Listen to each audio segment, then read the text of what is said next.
Sup, guys? 1-0-1 yesterday. One win, one push as the streak continues. I'm on an 8-0-1 run now, all in baseball over the last few days. I'm enjoying it.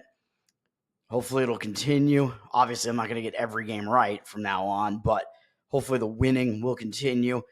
Unfortunately, the one win yesterday was an easy win going against my Red Sox, as the Red Sox got their ass handed to them. James Paxton got injured in that game almost right away. Oh, what a shame. James Paxton, the guy that I shit on maybe more than any other pitcher right now. Red Sox inexplicably went and got him at the trade deadline. He's just an awful pitcher. What a shame that he's not going to be able to pitch for the Red Sox for a while. Well, I don't know how long he's going to be out, but yeah, such a shame that guy's not going to be in there, huh? Yeah, okay.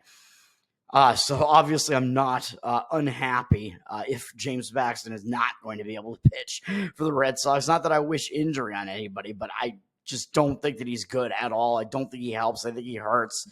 Yet that game yesterday was so lopsided that I think it didn't even matter if Paxton was in there or not. And of course, the bet wound up being a legitimate bet. Like, the bet stands. If you make the bet and you say these pitchers must start, and that's the only qualifier really. So as long as the starting pitching matchup does start the game, then if one of them gets injured, there's nothing you can do. The bet still happens. But like I said, in this case, I don't even think it mattered. I mean, James Paxton getting injured is probably it probably hurts Houston more than anything, actually. But the Red Sox weren't ready for it. So Red Sox had to roll out their relief pitchers way earlier in the game, and it was just a complete disaster. Red Sox losing. They were losing 10-0 deep into the game. They scored some mercy runs, basically, that just didn't even matter. Blowout loss, 10-2 or whatever. And then the other game probably should have been a win. The under in the, what was it, Minnesota, and who was playing in that game? Minnesota, Cleveland, I think, right? Both starting pitchers did pretty decently in that game. It was a 1-1 game into the sixth inning, so looking like it was going to be an under. And then one of the teams, I forget which team, one of the teams put up a 4 spot, I think in the top, either the top of the sixth or top of the seventh, whatever it was. And then it was still potentially going to go under. It was still sitting at 6. I think it was a 5-1 game going into the bottom of the 8th or something like that. And then 2 more runs were scored, and wound up being 5-3. So I believe it was a Cleveland 5-3 win. Cleveland was the one that had the 4 spot. So I wound up pushing on the 8. And of course, I'd mentioned that there were some 8.5s out there. We had to pay a little bit more, lay some juice to take the under 8.5. Although if you did that, you would have actually gotten the win on it. It's not as likely that a baseball game lands 8 than one of the odd numbers, but that is what happened. So, but a 1-0-1 day, I think that's fine. Looking at today's card, I mean, I have some thoughts about this. I do think the Cubs against the Indians, that pitching matchup, I do think is in favor of the Cubs, and it does look like the money is in agreement with me on that one, but I'm not going to quite be able to get there in that one. Cubs are up from -105 to -118 as a road favorite. So that's the odds makers really kind of telling you something there. 62% of the tickets on the Cubs, because I think Imanaga is no real secret now to anybody that kind of follows baseball, but 72% of the cash also coming in on the Cubs. So it looks like even though the Cubs are slightly public, more of the money is coming in on them. It looks like there might be professional agreement on that to more of a degree. And why not? I mean, it is Imanaga, obviously. He's been excellent in his rookie year. Potentially rookie of the year, although he's going to have to beat out Paul Skeens for that, which probably isn't going to happen. But besides Skeens, I think Imanaga might be the next best rookie this year. I mean, he's been pretty consistent all year and been really, really good. And Cleveland has never seen him before, so that is an extra edge to Imanaga. As I always say, when you have a young rookie pitcher like this who is actually really good and has really good stuff, it tends to be an advantage to that pitcher the first couple times through a lineup that hasn't seen them before, because they have to adjust to facing that guy in a real game environment. So I think Imanaga will have the edge there. He's up against Ben Lively, who has been putting up decent stats this year. He's been a pretty serviceable pitcher, but I don't think he's actually that good. And he does have some history against the Cubs. It's minimal. It's a limited sample size, but it is not good for Lively. The Cubs hit him okay. So I do think that's a mismatch there. So the lean would be to the Cubs. We do have what looks like probably a pretty good pitching duel between Chris Sale and Blake Snell in one of the night games, Atlanta and San Francisco. Atlanta's coming out of elevation, but lost that series to the Colorado Rockies, which is pretty embarrassing. Atlanta hasn't been playing very well recently. And then San Francisco on the other side, staying at home, just lost a win streak that they had going on. They lost the final game to Detroit, although still won the series. That game, I'm not going to play it. It's just, I like pitching duels, and that could be one. Chris Sale has been pitching really well this season, having a resurgent year this year, looking like the Sale of old. He's been really, really good. His stats against the Giants are kind of more on the mediocre side, I would say, though, historically. And Blake Snell on the other side has strung together a few really excellent starts in a row. Now, I think it looks like, including a no-hitter, looks like he's back. But his stats against this Atlanta lineup are actually quite bad. So I would not want to do anything involving playing on Blake Snell in this one. But I'm not gonna go in on this at all. Like, I was looking, is this like an opportunity to play the under? I don't really think so. So I'm going to stay away from that one. I do have one play, which I'll get to in a second, but I'm just going to mention that we do have other teams that I think are in bad spots. Anaheim is one of them. Anaheim's returning home from a road trip that took them to the East Coast.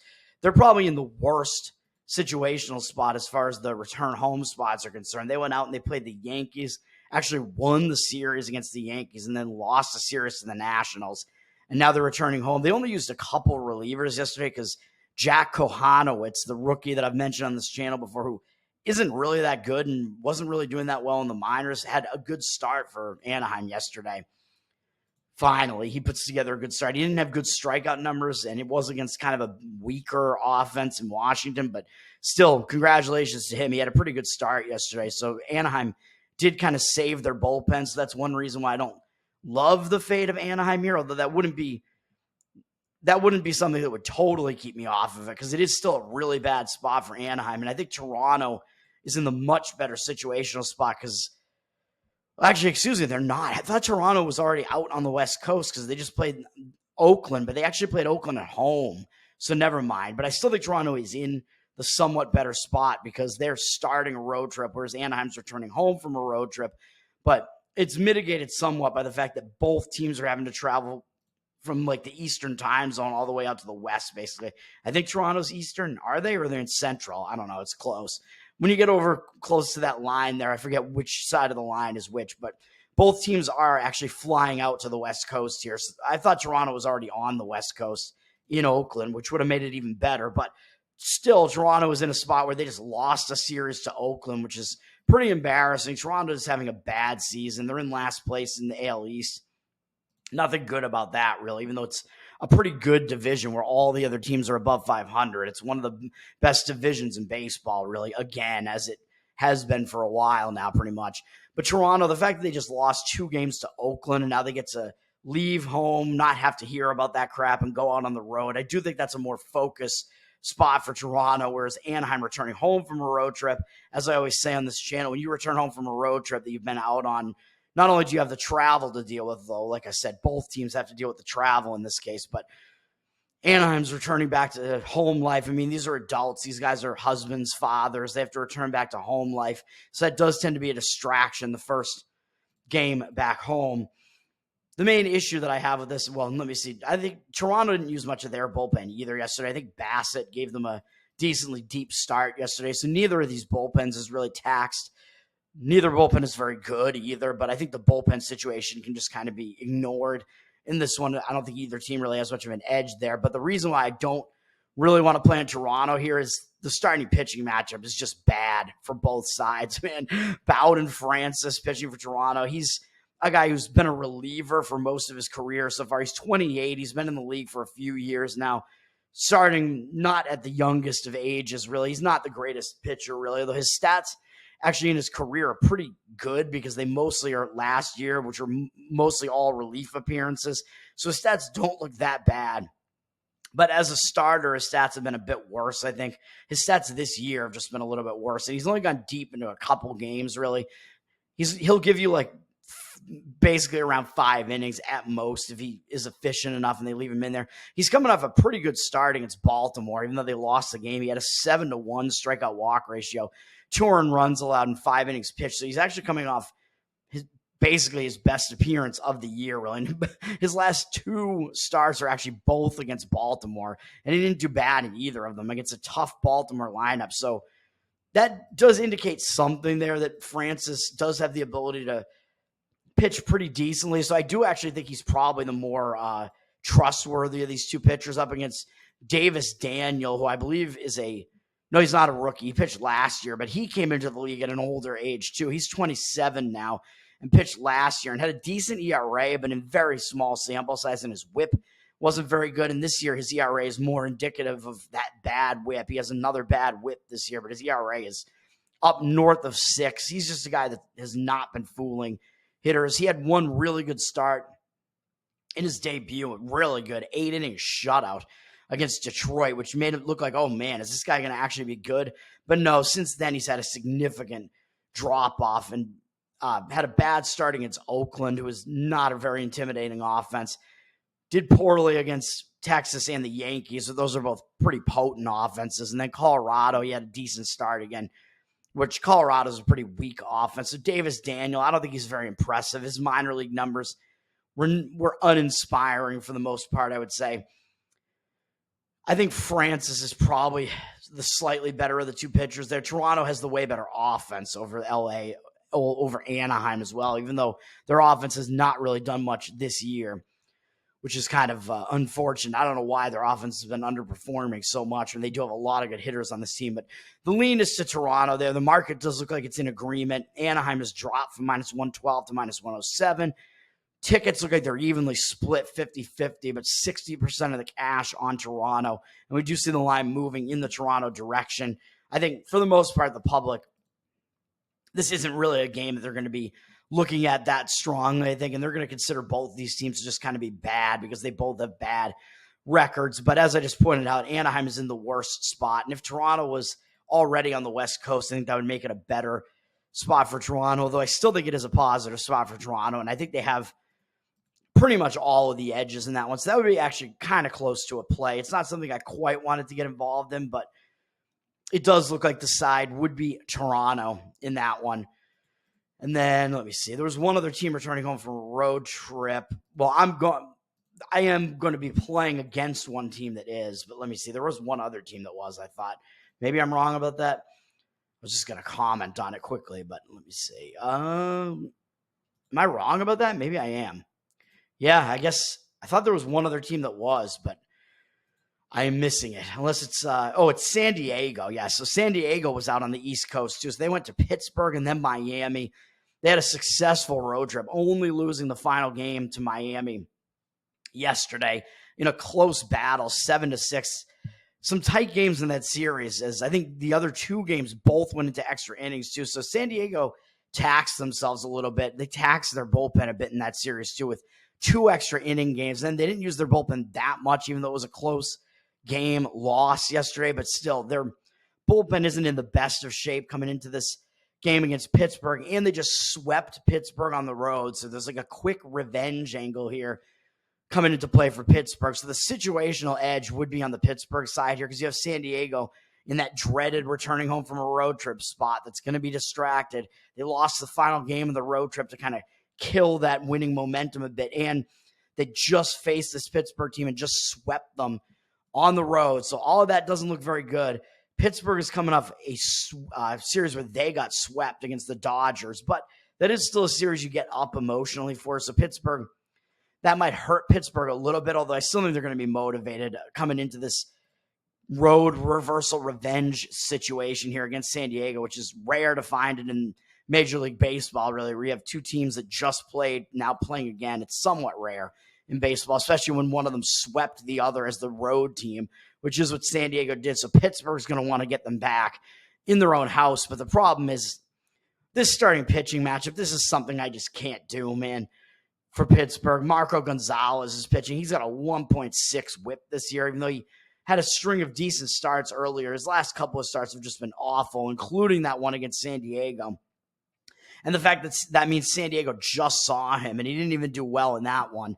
And San Diego's used to seeing him. They're probably going to be able to hit him again pretty well. And his stats against San Diego lifetime, which include that start, obviously, are just not good. Over 300 batting average and a 75 at-bat sample size and 873 OPS. Gonzalez does not have good stats against San Diego, so that's something I just don't want to do. And then Joe Musgrove is pitching for, or Musgrove is pitching for San Diego, and he's a veteran who's coming off the DL. So that tends to be a more positive spot for a pitcher when they're a veteran and they're coming back from injury like this. He's been injured since late May. He's missed over a month, and now he's coming back. I think he's going to be pumped for this game, even though it is against a not great Pittsburgh team. We have a veteran coming back like this. They usually tend to be ready, and they do well in that first game back.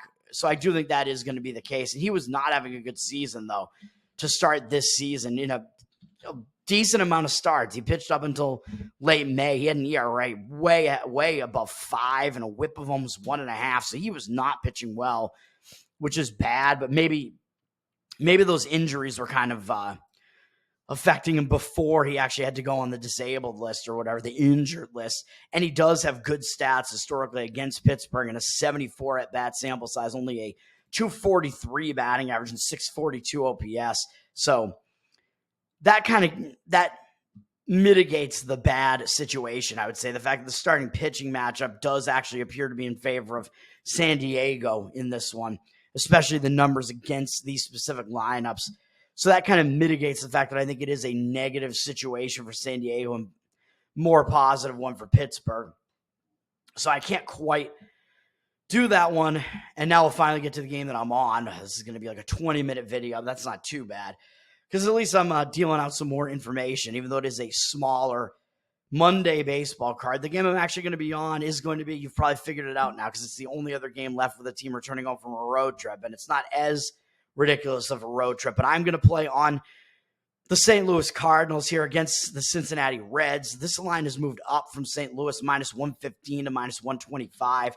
I think the best you can do now is minus 130 on this, which is, like I said, that's my cutoff, where if it gets above a 130 money line on a favorite, I tend to look to play a run line play instead, and you can play it as a -1 run line at DraftKings or maybe some other places and get a more decent price on that, but it is going to push if they win by 1 instead of being a win. Or you can kind of make your own -1 run line by splitting the bet half on a -1.5 run line at like a plus money price and half on the -130 or whatever it is money line. So you're kind of making a -1 run line that way, whereas if it lands one of the bets will win and the other won't win. But if it is the one that is plus money that loses, that should mean that you actually come out with like a slight win in most cases if you find like the best number on those. So those are the ways you could play it. But at -130, I think you can just kind of make this a straight up money line play. St. Louis is public because I think the public does kind of know what's going on here. They know that Sonny Gray is the better pitcher here to some degree. And I think does St. Louis actually have the better record out of these two teams? I don't even know. Probably not, right? Because St. Louis has been pretty bad. Hold on, let me see. I just lost my MLB schedule here. My browser, man. St. Louis has been in like last place in the division for a while, man. So they actually do have a better record. They're above 500 now against the Reds being below 500. So St. Louis has actually moved up a bit, and the Reds are down near the bottom of the division now. So that, even though the records are kind of similar, that also has something to do with the fact the public is coming in on St. Louis because they come in on the team with the better record. But in this case, I think I agree with it. 77% of the tickets are on St. Louis, but 95% of the cash. So it does look like there is some professional agreement coming in on them as well, as more of the cash than the tickets look like they're coming in on St. Louis. And we see the line moving in the direction of St. Louis, and I agree with it. Like I said, Cincinnati, they're returning home from a road trip as well that took them out to Miami. 4-game series there, which they won 3 of those games. I mean, Miami, pretty weak team. Then they had a tough series against the Brewers where they lost 2 of 3 and then finally won the last game against the Brewers yesterday. Now they have to return home with no time off, which, as I said in this video and say repeatedly on the show, I think it is a distracted spot when you return home from a road trip like this. And the Reds did use a decent amount of their relievers yesterday, too, in that game. to finish it off with a 1-run win over Milwaukee. Nick Lodolo gave them an okay start, but he did put too many men on base with too many walks. But they were still in the game, and they wound up winning the game with their bullpen pitching a shutout for the remainder of the game for 3 2/3 or whatever. They used 4 relief pitchers to do that, including having to bring in their closer, Diaz. And Cincinnati's bullpen isn't that great anyway, but they had to use some of their better relievers in that game yesterday as well. So I think Cincinnati's bullpen situation is in a worse spot as well. St. Louis is not having much travel as they were just in Kansas City. They split the interleague rivalry series against Kansas City and now are going to they're not they're still not traveling far geographically. They're just going from Kansas City to Cincinnati, so they're not traveling very far. For some reason, I kept thinking they were coming home, but they're not in the return home spot. Cincinnati's in the return home spot, which is the negative spot there. St. Louis, they lost to Kansas City yesterday, so they could be in maybe more of a bounce back role here as now they get to go out, play a new road series, which when you start a new road series, it does tend to be a bit of a more focused spot for that road team. St. Louis yesterday in that loss, even though Palante was their starter and he was kind of an opener for a while, he gave them 5 2/3 innings. So he went deeper. He has gone deeper into some of these starts. So that meant that St. Louis didn't have to use that much of their bullpen. And it was kind of a blowout loss, so it didn't really matter. Oh, wait, that wasn't even yesterday. Excuse me. That's part of the reason. I'm an idiot. I totally forgot. This is part of the reason why I'm on St. Louis. That was 2 days ago where St. Louis did that, and they only used 3 relief pitchers. St. Louis didn't even play yesterday, which I don't know if there was a postponement, like a rain out, because we see this. I've seen this happen sometimes where teams just didn't play on Sunday, and I was like, did they actually have Sunday off, or was it just like a postponement? I think it probably must have been a postponement, right?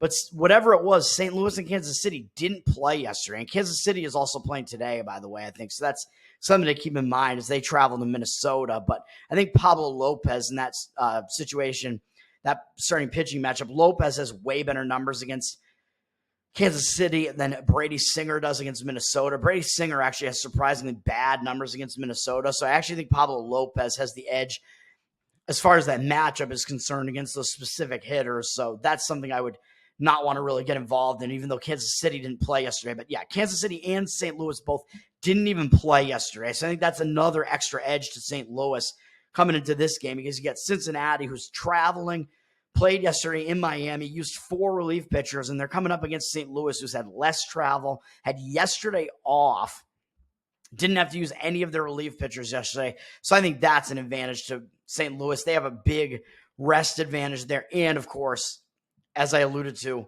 a little while ago, they have the starting pitching edge in this game, man. St. Louis, it's Sonny Gray going, and maybe he's a little bit overvalued in the market. I mean, he's a little bit older at 34 now, but he's having a good season. 3.65 ERA, 1.07 whip. Hasn't been much to complain about with what he's done this season, man. A 153-29 strikeout walk ratio is really, really good. That's a really high strikeout rate for a guy 34 years old to be striking out batters at that rate. That's excellent. His walk number is low. Tells you he's really got control of his pitches. He's only allowed 105 hits also in 125 2/3 innings pitched. Very high strikeout rate, low walk rate, low hit rate, good strikeout walk ratio as well. Everything about his numbers has been really good this year. He hit kind of a bump in the road for the entire month of July, really, where he gave up 5 earned runs in 3 of 4 starts in that month and 3 earned runs in the other start. So he didn't pitch very well in that month, but he's kind of returned to form, although albeit against some kind of weaker offenses, but he's come back. He's returned to form. I just think he is just a good pitcher. So I just think his speed bump there last month wasn't really going to last. And he had a bad start in his last start in June too. So he had kind of a 5-start stretch where he didn't pitch well, but coming into August, he has pitched well again, allowing only 4 earned runs in 14 innings, 9 hits allowed across 2 7-inning starts, and he has a 15-2 strikeout walk ratio and 2.57 ERA in the month of August. So he's been back in form, man. And against Kansas City's hitters, he has good numbers in I'm looking at Kansas City. No, because I was going to say he has a huge sample size against them, man. This is awesome. But no, man, I'm screwing up here because ESPN, they give you the starting pitchers. It defaults to who they're playing right now, but they don't update it right away to look at who are they playing in this next upcoming series when they switch over to a new series. So no, they're playing against Cincinnati now, excuse me. But looking at his numbers against Cincinnati, they're not as good as his numbers against Kansas City, but they are still good. We have a decent size sample to look at, kind of 37 at bats. Cincinnati's hitters are only 8 for 37 off of Sonny Gray with 3 doubles, a triple, no home runs, 4 RBIs, 15-3 strikeout walk ratio. So a lot of strikeouts. It amounts to a 216 batting average and 626 OPS. So Sonny Gray has held them to some weak offensive numbers. So that is good. And then on the other side, Andrew Abbott, I think he's kind of riding his good-looking ERA at 3.7, but he has not been pitching well as of late, and his whip is up to 1.31. So that tells me there's something not quite right there. This whip being too high, his walk rate is too high, and his strikeout rate is a bit lower as well. So he has more walks and fewer strikeouts than Sonny Gray does. He's got a 104 to 49 strikeout walk ratio, so he's not as good a strikeout man, and his control isn't as good, and he's allowed 24 home runs as well, which is kind of a problem. And we are in a home run park here in Cincinnati, so that's not great either. That might be hurting him as well. He's allowed too many home runs, man. He has only allowed 116 hits and 126 in a third innings pitched, which is good, but the rest of those numbers are a little bit iffy. That strikeout walk ratio, a little bit questionable, kind of a lot of walks and not as many strikeouts as I would like. And looking at his performance in the last going back to basically the start of July, he has alternated kind of good and bad starts for a while. And that would mean that he is in line for a better start this time because he's coming off a bad start on that road trip at Miami where he gave up 6 earned runs. Did have a lot of strikeouts, 7, but walked 3 and gave up 6 hits in 5 innings, put way too many men on base and gave up 3 home runs. So he is coming back from that. But the previous start, I wouldn't say was that good, where he only went 4 1/3, and he was just very inefficient. Had 7 hits allowed in that one and 1 walk. That was against San Francisco at home. The 8-1 strikeout walk ratio was good in that one, but that wasn't good either.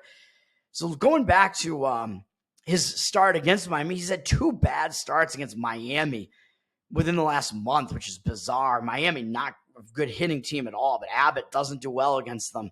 And I think I might have gone against Abbott actually in that Miami game. I think I might have won on that Miami game on Miami.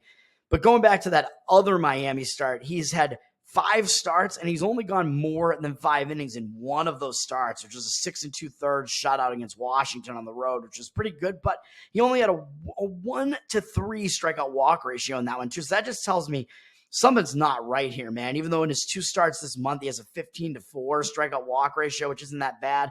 Allowing 13 hits and 8 earned runs in 9 1/3 innings isn't good. 4 home runs allowed, 7.71 ERA in the month of August. That's not good. And he had a 17-13 strikeout walk ratio last month in July. Month before that, it was 26-15. I mean, you get what I'm saying. His walk rate and strikeout rate have just not been very good. He's just not as good a pitcher, man, as it might look based on that ERA being pretty good at 3.7. But that whip is too high. And then we look at his numbers against St. Louis. They're not that great. And the OPS especially is really not good, even though the batting average isn't that bad. St. Louis is 12 for 47 off him, but with 2 doubles, 4 home runs, 10 RBIs, and 6 to 11 strikeout walk ratio. So he's walked almost twice as many hitters as he struck out in his career against St. Louis. That is not good. So that means the on-base percentage and the OPS are going to become way higher because of all those walks. And that is Abbott's thing, man. Like I said, he walks too many guys. He allows too many home runs. So I think this OPS is actually something to factor in here. So even though he has held St. Louis to a 255 batting average, that 950 OPS that they have off him is kind of glaring. So I think the reality is kind of somewhere in between the two. And I think you can just say that Abbott really hasn't been that good against St. Louis. So that's where I land on this one, and that's the one play today, man. The St. Louis Cardinals, minus 130, or if you can get a better money line on that, do that. But if you can't get 130 or better on that, I would start looking to money line, or run line, like I said, playing the -1 run line, or a split bet, half on a -1.5 run line at plus money and half on the -130 or whatever money line. So that's it for today, man. Let's go. Have a good Monday. Hopefully we kick off the week right. Peace.